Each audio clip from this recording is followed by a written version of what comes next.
የብሔራዊ ጥቅም ማለት የህዝቡ የጋራ የሆነ ነገር ማለት ነው። የፖለቲካ ልዩነት ሊኖረን ይችላል እናንተ የሀገር ጉዳይ ግን የጋራ የሀገር ጉዳይ የሚሆን ማለት ነው አይደለ? ብሔራዊ ጥቅም ማለት በፖለቲካ ልዩነት፣ በብሔር ልዩነት፣ በሃይማኖት ልዩነት፣ በምንም ልዩነት ኮምፕሮማይዝ የማታረገው ነገር ማለት ነው ብሔራዊ ጥቅም። ያ ነገር እንዳይዳብር ያ ነገር ፍሬም እንዳይደረግ ነው ኢጅፕት ስታረግ ይኖረች። ስለዚህ የራሷ ብሔራዊ ጥቅም ራሱ የኢትዮጵያ እንዳይኖር ማድረግ ነው። የኢትዮጵያ ምሁራን የብሔራዊ ጥቅም ላይ የጋራ መግባባት እንዳይኖረን ለምትሰራዋ ግብጽ መጠቀሚያ ከመሆን መጠንቀቅ እንደሚገባቸው ተገለጸ። የፖለቲካና ማህበራዊ ጉዳዮች ተመራማሪ የሆኑት ብርሃኑ ሌንጂሶ ግብጽ ኢትዮጵያ መረጋጋት የተሳናት ሀገር እንድትሆን ለዘመናት ሰርታለች ብለዋል። ተመራማሪው ግብጽ ኢትዮጵያ በደህንነት ውስጥ መቆየቷን እንደ ብሔራዊ ጥቅሟ ቆጥራ ለዘመናት ስትንቀሳቀስ መቆየቷንም ከጣቢያችን ጊዜ ግስ ፕሮግራም ጋር በነበራቸው ቆይታ አንስተዋል። ለግል ጥቅማቸው ብቻ የሚያስቡ ምሁራን ሆን ብለው የግብጽ መጠቀሚያ ሊሆኑ እንደሚችሉም በመግለጽ ምሁራን ከሀገር ብሔራዊ ጥቅም በተጻራሪ በመቆም የጠላት መጠቀሚያ ላለመሆን ሊጠነቀቁ እንደሚገባ አሳስበዋል። የፖለቲካ ሊቃንን ወይም ለህዝብ ኢንተረስት እንታገላለን የሚሉት አካላት ምን ያህል ኮምፕሊትሊ በዚህ የተወሰዱ ናቸው ወይስ አውቆ ነው የተወሰዱት የሚልም ደግሞ የራሱ ደግሞ ጥያቄ አለው። አንዳንዱ አውቆ እኔ ምን አገባኝ ለጊዜያዊ ኢንተረስቴ whether it is financial or power or whatever ብሎ የሚገባል ሳቅም ደግሞ የሚገባል ይኖርች። ዞሮ ዞሮ መንግስትሙን ተቃዋሚሙን ምንሙን አንተ it is the same ለነሱ። ምክንያቱም ነገ መጥተ ምንም ማድረግ አትችልም። ምንም ማረጋለው ስትል የነሱን ኢንተረስት ይነካል።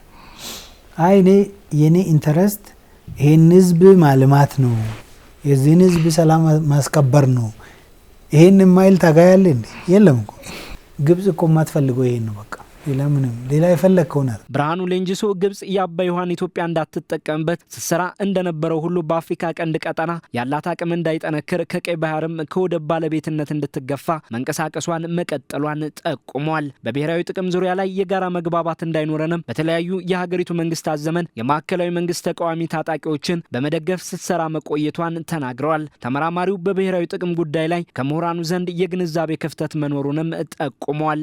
አባይ እኮ የግብጽ ነው ብሎ እኮ ዜጎቻቸውን ሙሉ በሙሉ እኮ አሳምነዋል። ኢትዮጵያ አባይን ገደበች ሲባል እኮ ትራጀዲ እኮ ነው የሆነው ሀገራቸው ላይ። እንዴት ነው እዚህ መታ የምትገድበው?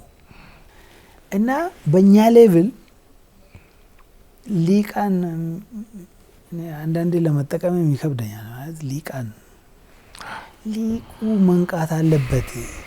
የትም አትሄድም።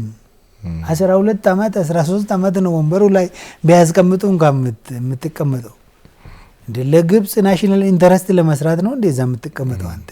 አውቀውም ሆነ ሳያውቁ ከሀገር ብሔራዊ ጥቅም በተቃራኒው የቆሙ ምሁራንን አጀንዳ ዜጎች መለየት እንዲችሉም የመገናኛ ብዙሃን የብሔራዊ ጥቅም ላይ ግንዛቤ በመፍጠር ሊተጉ እንደሚገባ ገልጸዋል። የተረጋጋ መንግስታዊ ስርዓት ሳይኖር ብሔራዊ ጥቅምን ማስከበር እንደማይቻል ጠቁሟል። በኢትዮጵያ የተረጋጋ መንግስትና ሰላም እንዳይኖር መስራት የጠላት እንጂ የህዝብ ጥያቄ ሊሆን አይችልም ሲሉ ተናግረዋል።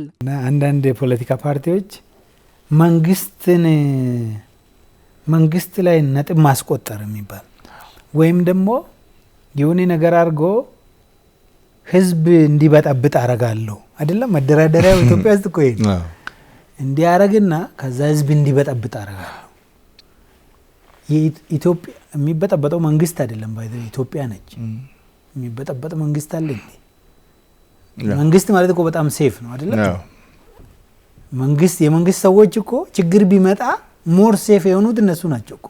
አይሞቱም አትሊስት ብዙዎቹ ጥበቃ ይኖራቸዋል ወይም ሴፍ ቴሪቶሪ ውስጥ ይኖራሉ። ማንም አይገባም። መንግስት አይበጠበጥም። የሚበጠበጠው ህዝቡና ሀገሩ ነው። ኢትዮጵያና ህዝቡ መበጥበጥ ደግሞ የማን ኢንተረስት ነው? ታወቀ ነው። ብትቀበልም ባትቀበልም ኢትዮጵያን ብቻ ማስበጥበጥ ብሔራዊ ጥቅሙ ያረገ ሀገር አለ። እንዴት የዛ ሀገር ጥቅም እዚህ ውስጥ ለማስፈጸም ትሰራለህ? ስለዚህ አጌንስት ሰላም የሚቆም ሰው በቀጥታም ይሁን በተዘዋዋሪ የማንን ጥቅም እያስከበረ ነው? የግብጽን። በኢትዮጵያ በብሔራዊ ጥቅም ላይ የጋራ መግባባት እንዳይኖር ግብጽ የሰራችው ስራ ከትውልድ ትውልድ ከመንግስት መንግስት የተሻገረ መሆኑን አጽንኦት ሰጥቷል። የብሔራዊ ጥቅም ላይ የጋራ መግባባት እንዲኖር ብሎም በብሔራዊ ጥቅም ላይ የሚሰራ ደባን ለመለየት በጉዳዩ ላይ ያለውን የምሁራንና የዜጎችን ንቃት ከፍ ማድረግ እንደሚገባ ጠቁመዋል። እስካሁን ሲደረግብን የነበረው አሁን እየተደረገብን ያለው ወደፊት ሊደረግብን የምንችለውን አውቀን መቀልበስ የምንችለው በትክክል ስናቅ ነው፣ በምክንያት ስንረዳ ነው። ስለዚህ ይሄ ራሱን መረዳት ያስፈልጋል። በትምህርት ካሪኩለም ውስጥ ገብቶ መማር፣ በሃይማኖት ተቋማት መማር፣ በየስብስቡ መማር ያስፈልጋል። እስከዛ ድረስ ግን አትሊስት በዚህ ሌቭል የሚዲያ በሚዲያ የሚተላለፉ እንደዚህ አይነት ዲስኮርሶችን መረዳት የሚችለውን ኢሊት የጋራ ግንዛቤ መፍጠር አለብን።